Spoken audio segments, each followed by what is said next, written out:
বৌদি কিছু খেতে দাও না, সকাল থেকে কিছু খাইনি, খুব খিদে পেয়েছে। খিদে? হ্যাঁ, তোর তো সারাদিন শুধু খিদে আর খিদে। ঠিক আছে, যা তাহলে রান্নাঘর থেকে কিছু বানিয়ে নিয়ে আয়। ভাই, তুই যে কি খাবি রে? দিদি, আজ ওই রোজকার ওই রুটি তরকারি খেতে ইচ্ছা করছে না, আজ একটু লুচি আর আলুর দম বানাতে বল না। শুনলি তো, যা, আজ আমাদের ভালো কিছু খেতে ইচ্ছা করছে, লুচি আর আলুর দম বানিয়ে নিয়ে আয়। বৌদি তুমি তো জানো যে আমি ভালো রান্না করতে পারি না, ভুল ভালো হয়ে গেলে তোমরাই তো তারপর আমাকে বকবে। এটাই তো তোর সমস্যা, কাজ করিস না বলেই তো পারিস না।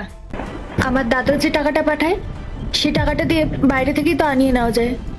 তুই কি জানিস যে তোর দাদা কত টাকা পাঠায় আর না পাঠায়? আরো যে কত টাকা পাঠায় না, তা দিয়ে আজকালকার বাজারে কিছুই হয় না। আর অর্ধেক টাকা তো তোর পড়াশোনার পেছনেই চলে যায়। এবার একটু নিজের হাতে কাজ কর, তাহলে সংসারের খরচটা কমবে।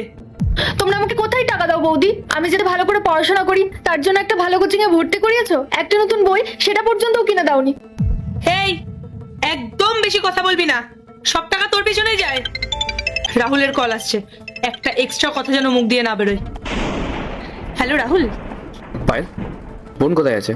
ও তো নিজের ঘরে বসে মন দিয়ে পড়াশোনা করছে।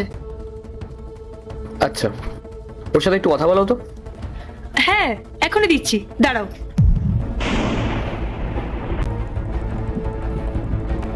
হ্যালো দাদা, তুই কবে বাড়ি আসবি রে? বোন, আমি খুব তাড়াতাড়ি আসছি রে। তুই বল, তুই এটা খাওয়া দাওয়া করছিস তো? তুই ভালো আছিস তো? হ্যাঁ দাদা, আমি খাবার খেয়ে নিয়েছি, আমি খুব ভালো আছি। আচ্ছা, ঠিক আছে বোন। হ্যাঁ দাদা, রাখছি। হ্যালো জামাইবাবু, বলো কেমন আছো? আমি ঠিক আছি, বলো কি ব্যাপার? বলছি জামাইবাবু, এই মাসে যখন টাকাটা পাঠাবে না, তখন 1.5 লাখ টাকা এক্সট্রা পাঠিয়ে দিও তো। 1.5 লাখ টাকা এক্সট্রা? কেন? আরে জামাইবাবু, বোনের জন্য তো স্পেশাল কোচিং টিচার রাখা হয়েছে, আর তুমি তো জানোই এগুলোর এখন কত খরচ, আর বইগুলো তো আকাশ ছোঁয়া দাম। আচ্ছা দাদা, দিদির সাথে কথা বলো। হ্যাঁ রাহুল, তুমি তো জানোই যে আজকালকার টিচাররা কত টাকা ডিমান্ড করে। আর তারপরেও আমি ভাবলাম যে ও যখন এতই খাচ্ছে, তাহলে ওকে এখানকার বেস্ট টিচারের কাছে পড়াই। যদি তোমার কাছে টাকা না থাকে তাহলে কোনো ব্যাপার না, আমি ওকে এখানকার কোনো নর্মাল কোচিংয়েই রেখে দেবো। না না, বোনের পড়াশোনায় আমি কোনো কমতি রাখবো না। আমি আজ রাতেই টাকা পাঠিয়ে দিচ্ছি। Okay bye, take care. তুমি দাদার সাথে আমাকে ঠিকভাবে কথা বলতে দিলে না কেন? কেন এরকম মিথ্যে বললে?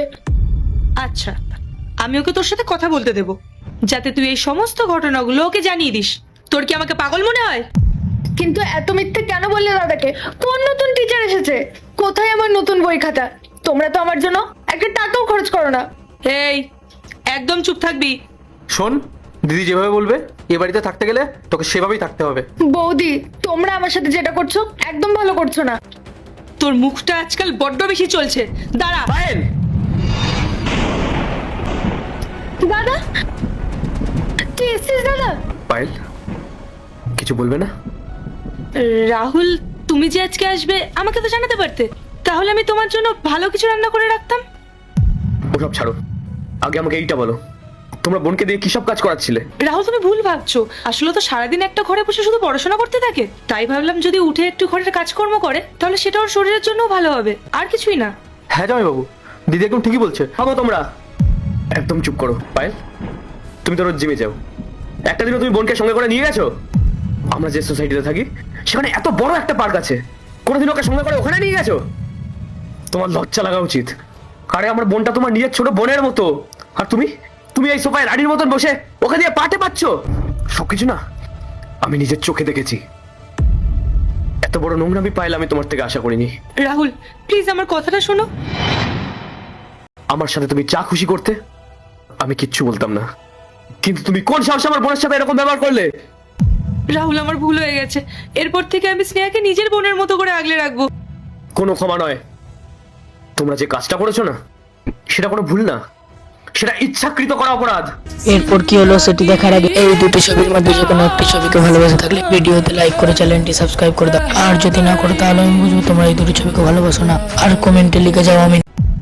I said leave.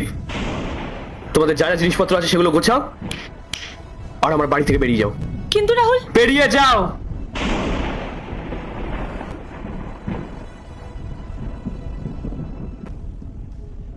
বোন, আমাকে ক্ষমা করে দিস রে।